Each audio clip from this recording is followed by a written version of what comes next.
할렐루야. 오늘 주신 하나님의 말씀은 이사야서 1장 1절부터 20절까지 말씀이 되겠습니다. 구약 성경 967면 이사야서 1장 1절부터 20절까지 제가 한 절, 여러분이 다음 절 교독하는 방식으로 읽겠습니다. 유다 왕 우시야와 요담과 아하스와 히스기야 시대의 아모스의 아들 이사야가 유다와 예루살렘에 대하여 본 이상이라.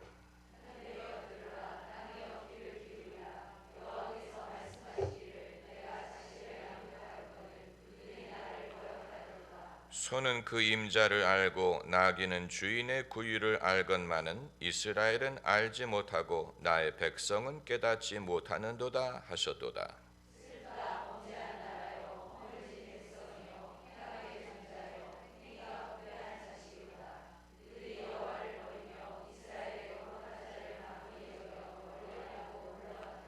너희가 어찌하여 매를 더 맞으려고 더욱 패역하느냐. 온 머리는 병들었고 온 마음은 피곤하였으며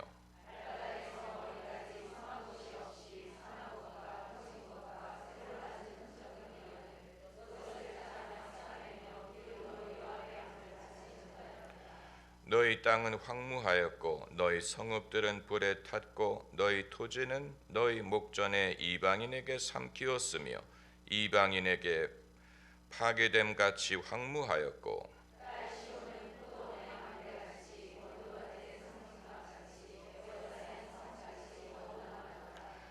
만군의 여호와께서 우리를 위하여 조금 남겨두지 아니하셨다면 우리가 소돔 같고 고모라 같았었으리로다.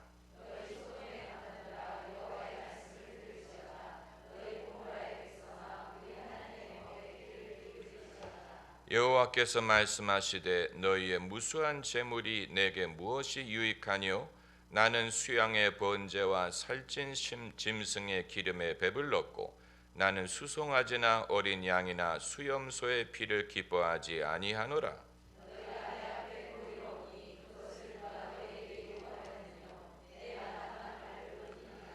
헛된 재물을 다시 가져오지 말라. 분향은 나의 가증이 여기는 것이 바요 월삭과 안식일과 대회로 모이는 것도 그러하나 성회와 아울러 악을 행하는 것을 내가 견디지 못하겠노라.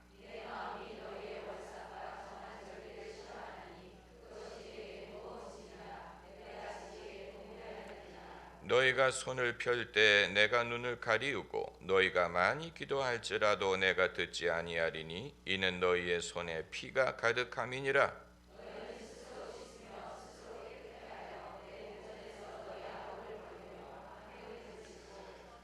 선행을 배우며 공의를 구하며 학대받는 자를 도와주며 고아를 위하여 신원하며 과부를 위하여 변호하라 하셨느니라.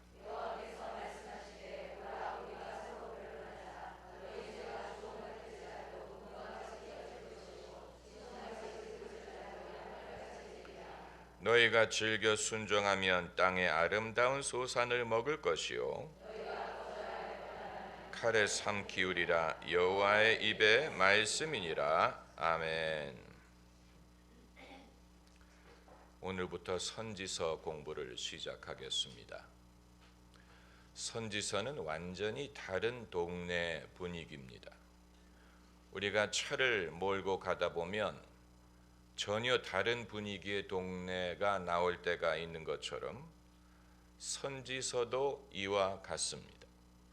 구약 성경에는 크게 세 개의 장르가 있는데 율법, 문학, 그리고 선지서로 나눌 수 있습니다. 거기에 한 장르를 추가한다면 역사서가 있습니다. 이 룻기에서부터 역대하까지 이르는 이스라엘의 역사를 다루는 역사서를 들 수 있는데 사실 저는 역사서에서 가장 많은 설교를 했습니다. 역사서에서 가장 많은 설교거리를 발견했습니다. 왜냐하면 그것은 사건들을 기록해 놓은 책이기 때문입니다. 그런데 선지서를 들어서게 되면 이전의 장르에서는 보지 못했던 전혀 다른 분위기를 맞닥뜨리게 됩니다. 그렇기 때문에 우리가 평소에 선지서 읽기를 주저하는 이유가 거기에 있는지도 모릅니다. 선지서가 어떤 분위기를 주느냐? 지금까지 모세 오경과 역사 시대를 지내오던 이스라엘 백성에게 그들의 신앙 상태에 대한 성적표를 주는 것과 같고, 또 건강 검진을 받은 사람에게 그 결과를 제시하는 것과 같고, 또 오랜 세월 동안 투자한 사람에게 그 투자의 결과를 전해주는 것과 같습니다. 상태가 좋지 않습니다. 우리는 잘하는 줄로 생각하고 있었는데 알고 보니 잘하고 있는 것이 아니었습니다. 오히려 내가 잘한다고 생각하는 것이 잘하는 것이 아니었다는 당황스러운 결과를 접합니다. 사실 구약 성경의 다른 장르는 이스라엘의 영적 상태가 어떠했는지를 그렇게 말해주지 않습니다. 다른 장르는 팩트를 기록한 것뿐입니다. 이런 일이 있었고 저런 일이 있었고 어느 왕이 다스렸고 누가 누구를 계승했고 이런 식으로 조선 왕조 실록을 읽는 것과 같습니다. 또 역사책을 읽는 것과 같습니다. 팩트 위주로 기록한 것입니다. 그러나 이 영적인 차원에서 하나님이 보시는 이스라엘 백성의 영적인 상태는 말하고 있지 않았는데 선지서에 들어와서 비로소 선지자들이 그들의 영적인 상태, 사회, 또 제사장, 임금, 국가, 개인 모두의 영적인 상태에 대하여 적나라하게 지적하기 시작하는데 별로 성적이 좋지 않습니다. 여러분, 아이의 성적표를 받을 때의 기분을 기억하는 분이 계실 것입니다. 이보다 잘한 줄로 알았는데 받고 보니까 생각보다도 결과가 좋지 않을 때, 그런데 여러분, 선지자의 말씀치고 그 내용이 다 좋을 수는 없습니다. 만약에 선지자가 하는 말이 다 좋은 말뿐이 나면 그 사람은 거짓 선지자일 가능성이 많습니다.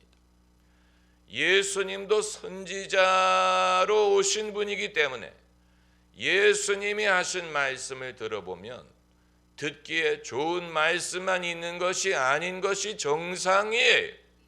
예수님도 선지자로 오셨기 때문에 선지자의 말은 만약에 듣기 좋은 말, 칭찬하는 말만 있다면 그건 거짓 선지자예요. 사람들에게 인기 있는 말만 한다면 그건 거짓 선지자입니다. 하나님이 당신의 말씀을 하시는데 어찌 우리에게 듣기 좋은 말만 있을 수 있겠습니까? 다윗에게 선지자가 찾아갔을 때에도 그의 잘못을 지적했는데 다윗에게도 좋은 말씀만 하신 것이 아니에요. 그렇기 때문에 사람들은 선지자에 대하여 부담을 가지고 지레 겁을 먹는 것입니다. 그런데 하나님이 우리에게 말씀하실 때에는 눈물이 나도록 우리의 잘못을 지적을 하시지만 숨 쉴 만한 공간을 남겨두고 지적을 하십니다. 오늘 본문에서도 1절부터 17절까지는 아주 엄한 질책이 이어지다가도 18절에 가서 여호와께서 말씀하시되 오라 우리가 서로 변론하자. 한번 따라해 보세요. 오라 우리가 서로 변론하자.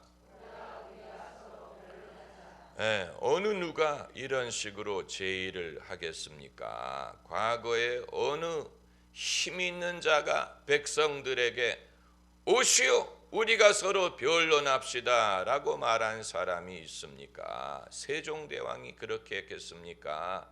알렉산더 대왕이 그렇게 했겠습니까? 힘이 있는 자들은 백성의 말을 들으려고 하지 않지요. 자신들의 말만을 할 뿐이고 백성들의 말은 중요하게 여기지 않습니다. 그런데 여호와 하나님이 오라, 우리가 서로 변론하자. 그 말은 나도 말하고 너도 말하고 내 말을 너희가 듣고 너희 말을 내가 듣겠다라는 말이에요. 놀라운 일입니다. 하나님은 우리에게 오라, 우리가 서로 변론하자라고 부르시는데 사람이 하나님의 초청에 응하지 않는다면 그 사람은 하나님에 대한 마음이 없는 것입니다. 하나님의 음성을 들을 의사가 없는 것뿐만이 아니고 하나님에게 할 말도 없는 것입니다. 얼마나 하나님에 대해서 생각이 없으면 하나님에게 할 말이 없겠습니까? 차라리 하나님에게 원망이라든가 섭섭한 마음이라도 말할 것이 있는 사람이 하나님에 대한 생각이 있는 사람인데 그것까지 없다면 그 사람은 자신의 인생에 대하여 완전히 하나님을 배제한 사람이에요. 별로 진지한 생각을 해본 적이 없는 사람이에요. 그런 사람은 아마 동물적인 사고방식으로 살 것이라고 생각합니다. 내가 무엇을 먹고 싶다, 배고프다, 뭐 생존해야지, 무엇을 가져야지, 이런 식으로 삶에 대해서 이 생존 또 그 원초적인 본능에 대한 만족 이런 것 위주로 생각을 하지 왜 사는지, 무엇을 얻으려고 하는지, 이후에는 무엇이 있는지, 이 모든 것의 의미가 무엇인지를 생각하지 않는다는 얘기. 왜 우리가 다 똑같이 사는 것 같은데 누구는 하나님에 대하여 알고자 하고 하나님을 믿고 만나고 경험하는데 왜 어떤 사람은 하나님이 전혀 없는 것처럼 사는지 그것은 불가사의한 일이고 이상한 일입니다. 왜 다 똑같은 사람들인 것 같은데 다 똑같이 사는 것 같은데 누구는 먹고 사는 것만으로 인생의 해답을 얻지 못하고 하나님의 존재를 찾으려 하고 하나님을 경험하고 믿는 것뿐만이 아니고 하나님으로부터 자신의 문제에 대한 해답을 얻는데 왜 누구는 떡으로만 살려고 하는지 알 수가 없습니다. 떡으로만 살려고 하기 때문에 하나님의 입으로 나오는 모든 말씀을 필요로 하지 않는 것입니다. 떡으로 족하다고 생각하는 것이겠죠. 그 이외에 무엇이 있을 수 있느냐, 무엇이 더 필요하냐라고 생각을 하는 것인데 그런 사람은 설득으로도 통하지 않습니다. 자기 스스로가 그 필요를 느끼지 않는 사람에게 아무리 설득을 한다고 해도 말다툼만 일어날 뿐입니다. 여러분, 인간은 하나님과의 대화에 실패하는 것뿐만이 아니고 인간끼리의 대화에도 실패합니다. 우리는 대화를 제대로 하지 못합니다.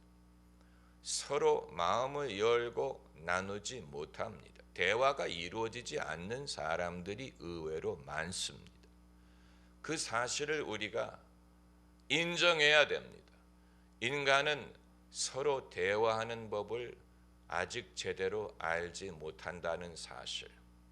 세상에 수많은 편견, 오해, 미움, 다툼, 전쟁, 그것이 인간이 서로 대화하는 법을 익히지 못했다는 증거예요. 얼마나 사람이 서로를 알지 못하면 편견, 무지, 또 서로에 대한 이 두려움, 갈등, 이런 것이 판치겠습니까? 우리는 대화한다고 하지만 실제로 대화하지 못하는 경우가 많아요. 이 대화를 한다고 하지만 늘 자기 의견만을 말하는 것뿐이지 상대방의 말에 귀를 기울이지 않습니다. 들으려고 하지 않습니다. 들을 수만 있다면 상대방이 왜 저렇게 생각하는지 이해할 수 있을 것인데, 설사 내가 동의하지는 않더라도 이해할 수는 있을 것 아닙니까?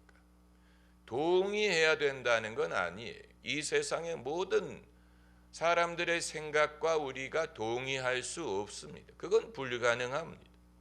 예컨대 이 성적 성향에 대하여, 동성애에 대하여 우리가 동의하지 않을 수 있습니다. 동의하지 않는 것이 당연한 것입니다. 이건 신앙의 유무를 떠나서 상식적으로 생각하더라도, 인간의 생리학적으로 생각하더라도 동의하지 않는 것이 당연하죠. 그런데 사람들은 동의하지 않는 것뿐만이 아니고 이해하는 것도 거부하는 데에서 갈등이 빚어지는 것이고, 그 갈등이 해결되지 않기 때문에 그것이 엄청난 사회적인 문제로 비화가 되는 것입니다. 앉아서 상대방을 인격적인 존재로 인정하고 존중하고, 인격적으로 존중하고, 당신은 어떤 연유로 그렇게 생각하고 당신의 사연은 무엇이냐 들어볼 수 있다면, 대화할 기회를 가질 수 있다면 이해하게 될 것이고, 그리고 많은 선입견을 버릴 수 있게 될 것이고, 서로가 공존할 수 있는 길을 모색할 수 있을 것입니다. 그러나 대다수의 사람들은 그것을 두려워하는, 꺼리는 듯 합니다. 모든 문제에 대해서도 마찬가지. 사회가 병들고 사회가 분열되고 이 분열이 치유될 조짐이 보이지 않는 것은 인간이 하나님과 대화하는 법을 모르는 것뿐만이 아니고 서로들끼리도 대화하지 않기 때문에 그런 것입니다. 왜 대화하려고 하지 않느냐? 그건 알 수가 없지만 그런 기회를 스스로 얻으려 하지 않는지. 우리는 과거에는 교통수단이 발달하지 않아서 왕래가 힘들어서 이쪽에서 저쪽으로 왕래하지 못하고 가운데에 산이 있고 강이 있고, 그래서 왕래가 힘들었기 때문에 사투리가 발달할 수밖에 없고 문화가 서로 다르고 이렇게 됐다라고 생각을 하고, 그러나 지금은 교통이 원활하고 누구든지 왔다 갔다 하고 미디어가 발전하고 상대방의 말을 들을 수 있기 때문에 이제는 서로 안다라고 당연히 존재하는데 사실은 그렇지 않은지도 모릅니다. 과거보다도, 아니면 과거와 같은 그런 눈에 보이지 않는 산과 강이 여전히 존재하고 있는지도 몰라요. 그것이 사람과 사람 사이에 버티고 있습니다. 눈에 보이지 않아서 모르는 것뿐입니다. 그런데 그 산과 강을 넘지 못하기 때문에 여전히 사람과 사람끼리 서로 생각이 엇갈리고 서로 생각이 다르고 어떻게 화합할지 알지 못하고 서로를 겁내고 경계하고 서로에 대하여 선입견을 가지고 차별하고 그리고 따돌리고 나의 적으로 여깁니다. 눈에 보이지 않는 산과 강이 여전히 존재하고 있다는 얘기예요. 그리고 정치인들은 그것을 자기들의 권세를 얻는 기회로 이용합니다. 자기 편을 만들어야 적을 지정해야 자기 편을 얻을 수 있기 때문에 정치인들도 이러한 산과 강을 이용해서 자기 세력을 가지려고 하고 국민은 거기에 따라가고 그러다 보니까 21세기가 됐는데도 여전히 사회적인 갈등이 없어지지 않습니다. 이것은 우리나라뿐만이 아니고 미국도 마찬가지고 어느 곳도 마찬가지입니다. 그래서 한계에 부딪혔어요. 벽에 부딪혔어요. 우리는 민주주의 사회를 이루게 되면 이제 더 이상 과제는 없을 것이다 라고 생각했어요. 마치 학생이 대학에 합격하기만 하면 더 이상 공부는 안 해도 된다고 생각한 것과 비슷해. 합격만 하면 이제 놀아도 된다. 더 이상 공부는 필요 없다라는 식으로 민주주의에 대해서도 민주주의만 이루면 우리의 숙제는 끝났다. 고생의 시절은 지났다. 그런데 그게 아니었어요. 민주주의를 성취했는데 민주주의로도 해결할 수 없는 사회적인 문제가 많이 있는 것을 발견하게 됐어요. 한계에 부딪힌 거예요. 우리가 이해하고 있는 이 민주주의가 벽에 부딪혔어요. 과거의 방식으로 해결할 수 없는 문제가 많이 있는 것을 알게 됐어요. 그러니까 우리는 다시 공부할 수밖에 없고 민주주의를 발전시켜야 될 필요를 느끼는 것입니다. 민주주의라는 것이 우리가 알고 있는 그게 다가 아니고 끊임없이 사회 필요에 따라서 이 제도가 변하고 방법이 변하지 않으면 지금 이 시대에 중대한 문제를 해결할 수가 없는 그런 상황이에요. 모든 나라가 마찬가지예요. 모든 나라가 왜 미국이 그렇게 발전한 민주주의 정치 선거 제도를 가졌는데 그들이 대통령을 뽑는 과정에 있어서 두 사람 다 마음에 안 드는 사람 중에 덜 마음에 안 드는 사람을 뽑을 수밖에 없는 상황이 되었겠습니까? 힐러리가 좋아서 뽑는 게 아니고 트럼프가 돼서는 안 된다고 믿기 때문에 울며 겨자 먹기로 힐러리를 뽑는 사람들이 많아요. 그렇기 때문에 힐러리가 당선이 된다고 하더라도 본인이 그렇게 할렐루야를 외칠 입장이 아니에요. 왜냐하면 지금은 사람들이 트럼프에게 화살을 겨누지만 힐러리가 당선되고 나면 그 모든 화살이 힐러리에게 갈 것입니다. 그러니까 제도적인 문제가 있는 것을 발견하는 것입니다. 제도적인 문제, 이 선거를 통하여 미국 사회가 얼마나 분열됐는지를 극명하게 보여준 것입니다. 사람들 마음속에 해결되지 않는 차별, 편견, 미움, 이게 남아있는 것을 알게 된 이 강물이 넘실될 때는 강 바닥을 알 수 없지만 강물이 말라버리니까 강 바닥에 모습이 드러나는 것처럼 미국의 이 경제가 어려워지고 또 이런저런 문제가 생기게 되니까 강 바닥이 드러나면서 사람들 마음속에 있는 상처와 아픔과 사회적인 문제가 드러나게 됐는데, 그런데 더 큰 문제는 그것을 치유할 수 있는 사람이 없다라는 사실. 그걸 치유할 수 있는 리더가 눈에 보이지 않는다라는 사실. 그게 사실은 더 큰 문제예요. 누가 정치 지도자가 된다고 하더라도 그 문제를 치유할 수 있을 것 같지 않아요. 대한민국도 마찬가지예요. 여당이 되든 야당이 되든 간에 이 대한민국의 여러 어려운 문제를 치유할 수 있을 것 같지 않아요.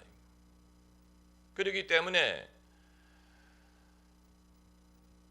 어른들이 젊은이들에게 인정을 해야 돼.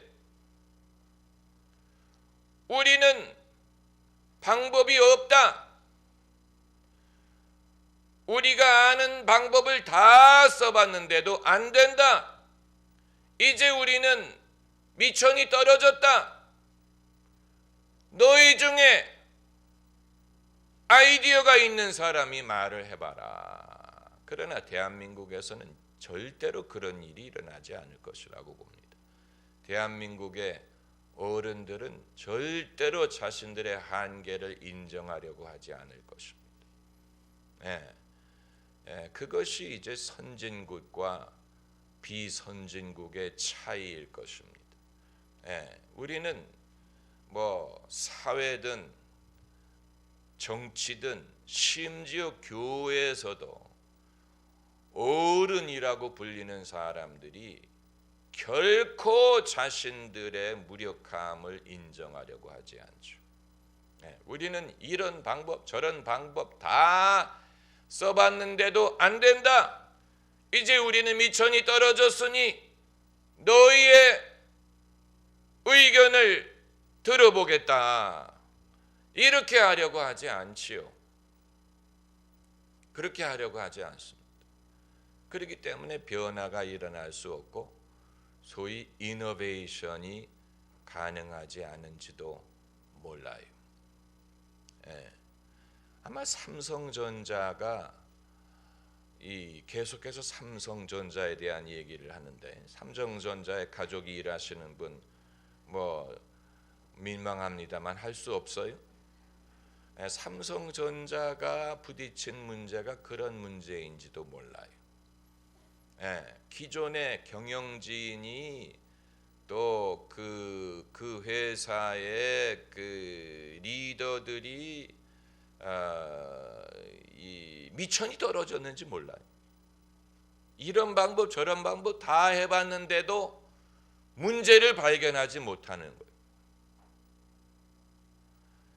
그렇기 때문에 그럴 때는 하다못해 구글이라는 회사에서는 이 사무실 회사 복도의 벽에 화이트보드를 설치를 해서 어느 직원이든 자기의 아이디어를 화이트보드에 쓸 수 있게 해놨습니다. 그 복도의 벽에 화이트보드를 설치해서 어느 직원이든 누구든 자기의 아이디어를 그 화이트보드에 쓸 수 있게 해놨어요. 그게 이제 무슨 새로운 뭐 아이디어 뭐라고 부릅니까? 그 컴퓨터 언어로 새로운 그런 아이디어일 수도 있고, 뭐 새로운 그 상품에 대한 아이디어일 수도 있고, 구글을 더 발전시킬 수 있는 이론적인 것일 수도 있고, 뭐 별의별. 그러니까 누구의 아이디어이든 환영한다는 내용이. 여러분, 한국에서 그걸 상상할 수 있습니까? 한국에서 기업체든 학교든 교회는 말도 못하고, 교회에서 그렇게 했다가는 아마 성도들이 거기다가 무슨 악평을 쓸까봐 사람들이 두려워가 지우느라 바쁠 거예요. 사람들이 보기 전에 지우느라. 물론 거기에는 최소한의 예의가 있어야 되겠죠. 남을 악담한다든가 무슨 누구에 대해서 아무개 집사가 돈을 떼먹고 도망갔다든가 이런 말을 하지 않도록 서로 내규가 있어야 되겠죠. 덕이 되는 말만 하라는 식으로. 이 주님이 우리가 서로 변론하자라는 말씀에 대한 말씀이 길어졌습니다. 강해가 길어졌는데 여기에 주님이 오늘 우리에게 주시는 말씀이 있어서 그런 것이겠지요. 주님은 일방적으로 요구하시는 분이 아니에요. 일방적으로 요구하셨다면 아담과 하와가 범죄한 다음에 그들을 찾아오지 않습니다. 아담과 하와가 범죄한 후에 이미 일이 벌어졌는데 이미 하나님은 그들에 대한 징벌을 정하셨을 것입니다. 그럼에도 하나님이 그들을 찾아오시고 말을 거셨어요. 그들의 대답을 들으셨어요. 대단한 일이에요. 일방적으로 심판을 내린 게 아니에요. 아담과 하와의 말을 들으려고 하셨어요. 하나님이 일방적으로 당신의 요구를 우리에게 하실 것이라고 생각하는 것은 하나님을 모르는 것입니다. 사람이 얼마나 평소에 하나님에 대한 생각이 없으면 말할 기회를 주실 때 할 말이 없다는 것입니까? 하나님께 할 말이 없어요. 감사의 말도 없고 그렇다고 특별히 아랠 것도 없고 여쭐 것도 없어요. 하나님의 뜻을 물어보려 하지도 않아요. 하나님과 상담하려고 하지도 않아요. 하나님의 지혜를 구하지도 않아요. 얼마나 하나님에 대한 생각이 없으면 하나님이 말할 기회를 주실 때 말할 것이 없겠습니까? 여러분, 그게 하루아침에 되는 것이 아니에요. 우리가 평소에 교인들끼리 식사하다가 오늘 아무개 집사님이 감사기도 하시지요. 그럼 다 당황하잖아요. 당연히 당황하죠. 그런데 이제 기도를 시키면 그 사람이 평소에 하나님에 대해서 어떤 생각을 하는지를 어느 정도 엿볼 수는 있습니다.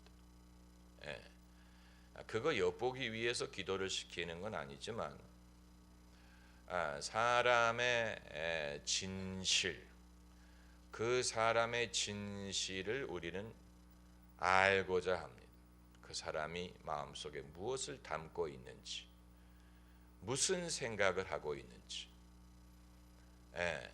하나님에 대한 경외함이 있는지, 하나님 편인지, 믿음이 정말 있는지, 또 그 믿음으로 인하여 인내한 경험이 있는지, 또 고난을 감내한 적이 있는지, 그것을 알기 원하고 하나님도 그것을 알고자 하십니다. 할렐루야. 기도하십시다. 할렐루야.